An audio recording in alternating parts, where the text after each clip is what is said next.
Imagine a world where diplomacy isn't just about handshakes and treaties, but about billions in deals, lavish gifts, and a radical reshaping of global power.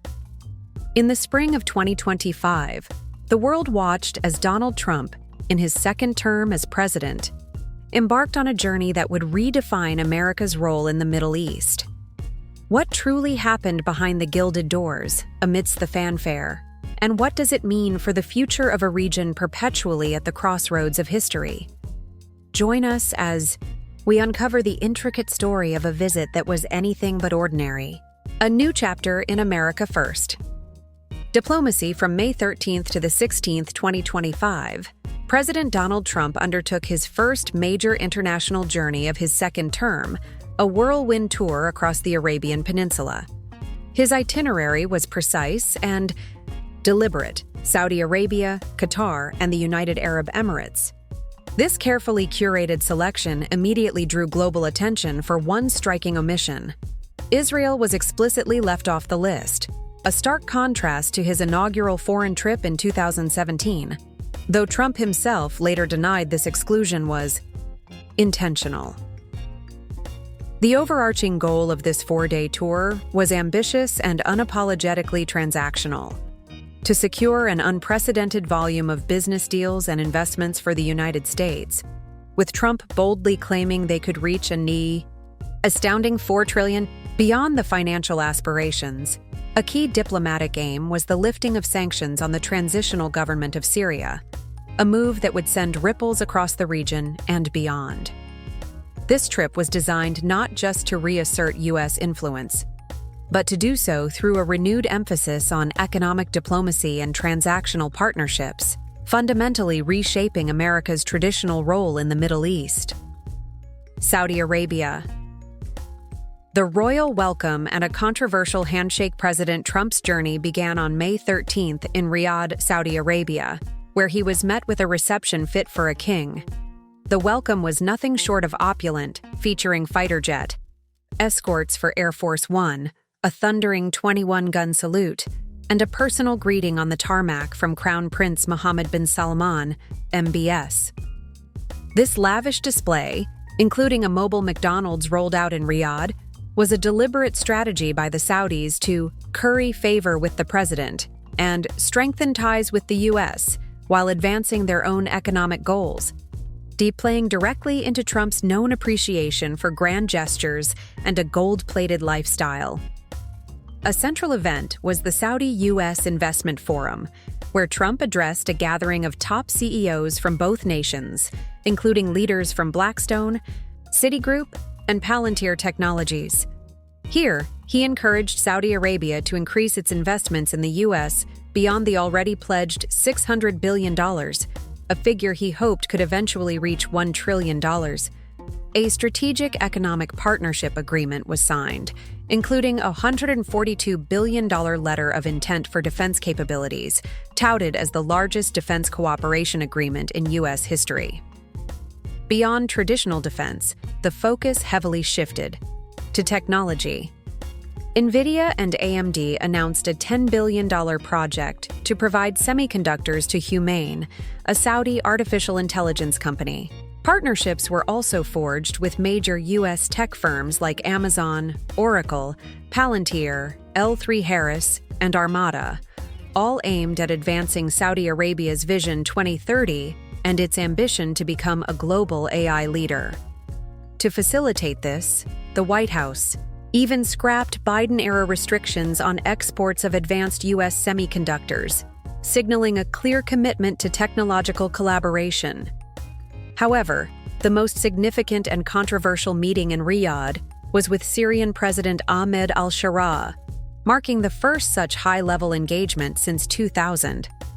This meeting, which also included Saudi Crown Prince Mohammed bin Salman and Turkish President Recep Tayyip Erdogan, preceded Trump's headline-grabbing announcement, the lifting of all U.S. and international sanctions on Syria. This decision, reportedly a surprise even to parts of his own administration, was particularly contentious given that al-Sharaa, until recently, had a $10 million bounty on his head for his association with al-qaeda. Critics argued that this action bestowed long-sought legitimacy on a former jihadi fighter and displeased Israeli officials. Al-Shara, for his part, hailed the decision as historic and courageous, stating it would alleviate suffering and lay foundations for stability. Qatar: jets, Cybertrucks, and ethical dilemmas from Saudi Arabia. President Trump traveled to Doha, Qatar, arriving on May 14th. His arrival was another spectacle of opulence, with his motorcade flanked by dozens of mounted camels and striking red Tesla Cybertrucks, a nod to Tesla CEO and Trump supporter Elon Musk. Trump met with Tamim bin Hamad Al Thani, the Emir of Qatar, and attended a Gulf Cooperation Council summit. He also participated in a business roundtable at the luxurious St. Regis Hotel and a state dinner at Lusail Palace. The highlight of the Qatari leg of the trip was a monumental deal. Qatar Airways signed an agreement to purchase up to 210 Boeing planes, a deal Trump proudly declared as the largest order of jets in the history of Boeing, valued at $96 billion. This agreement was projected to support 154,000 jobs in the U.S. annually during production, amounting to 1 million jobs over its life cycle. The United States announced over $243 billion in total deals with Qatar, including a $1 billion defense agreement with Raytheon for counter-drone capabilities, a $2 billion contract with General Atomics for MQ-9B unmanned aerial vehicles, and $38 billion for Al-Udeid Air Base, a crucial U.S. military hub in the Middle East. However, the Qatari visit was overshadowed by a significant ethical controversy. Reports emerged that Qatar planned to gift a $400 million luxury Boeing 747-8 for use as Air Force One. Trump himself expressed his enthusiasm for the jet, calling it a great gesture and stating, "I would never be one to turn down that kind of an offer." He even mused, "I could be a stupid person saying, 'No, we don't want a free, very expensive airplane.'" This proposed gift triggered bipartisan concerns in the U.S. about ethics and conflicts of interest, highlighting the risks associated with Trump's transactional diplomatic style. United Arab Emirates: deepening economic entanglement. The final stop on the tour was the United Arab Emirates, with President Trump arriving in Abu Dhabi on May 15th. He became only the second-serving U.S. president to visit the country. He met with UAE President Sheikh Mohammed bin Zayed Al Nahyan, toured the majestic Sheikh Zayed Grand Mosque, and was awarded the Order of Zayed, the country's highest civil decoration, a symbol of the deep ties being forged. He also attended a special exhibition on space exploration and joined a business roundtable with Crown Prince Khalid bin Mohammed bin Zayed Al Nahyan, further cementing economic and technological partnerships. The UAE announced ambitious plans to invest $1.4 trillion in the U.S. over the next 10 years, a commitment that underscored the deepening economic ties. Agreements included building an artificial intelligence campus and expanding AI cooperation, with the UAE betting on the Americans when it comes to AI. Bilateral trade between the U.S. and UAE had already reached $34.4 billion in 2024, showcasing a robust existing economic relationship. Additionally, ADNOC expanded energy partnerships with major U.S. firms for $60 billion. Throughout the trip, Trump's focus remained squarely on securing money and deals for the United States, with little to no public discussion about democracy or human rights. This approach was a deliberate rejection of what Trump called nation-building, and the idea that it was the U.S.'s role to look into the souls of foreign leaders and use U.S. policy to dispense justice for their sins. Critics pointed to the continued suppression of dissent, imprisonment of dissidents, and treatment of migrant workers in the UAE, issues that President Trump largely ignored, prioritizing transactional gains over ideological consistency. Broader implications: reshaping regional dynamics. The 2025 Middle East tour was more than just a series of high-profile meetings and photo opportunities.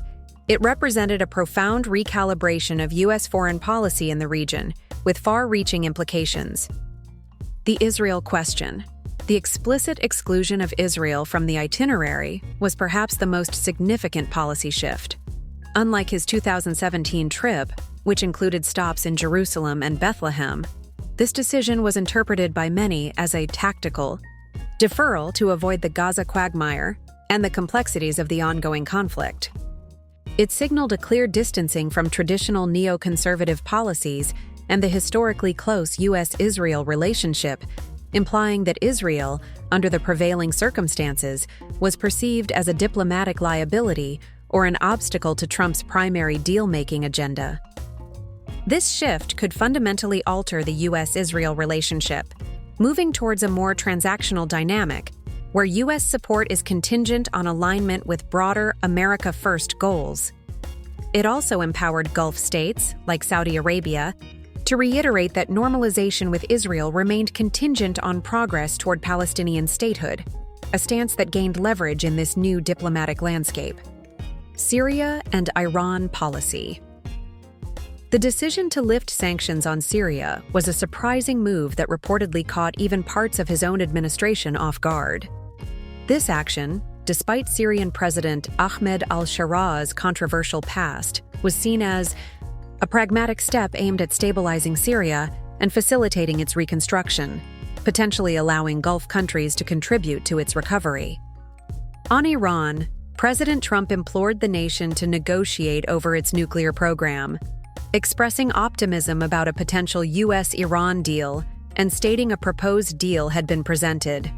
This signaled a pragmatic shift from confrontation to a willingness to engage, a move supported by Gulf states keen to avoid military conflict with Iran.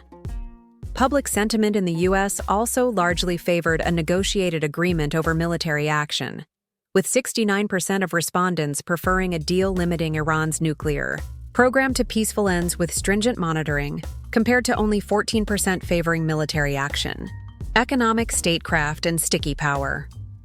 The overwhelming focus on business deals, investments, and economic exchange, coupled with the active involvement of tech CEOs and the strategic removal of tech export restrictions, signifies a deliberate and profound shift in U.S. foreign policy. This is not merely about generating revenue, but about using economic ties to create sticky power, making it economically disadvantageous for partner states to disengage from the U.S. sphere of influence. This strategy is also a direct response to, and countermeasure against, China's growing economic presence and influence in the Middle East, controversies and skepticism.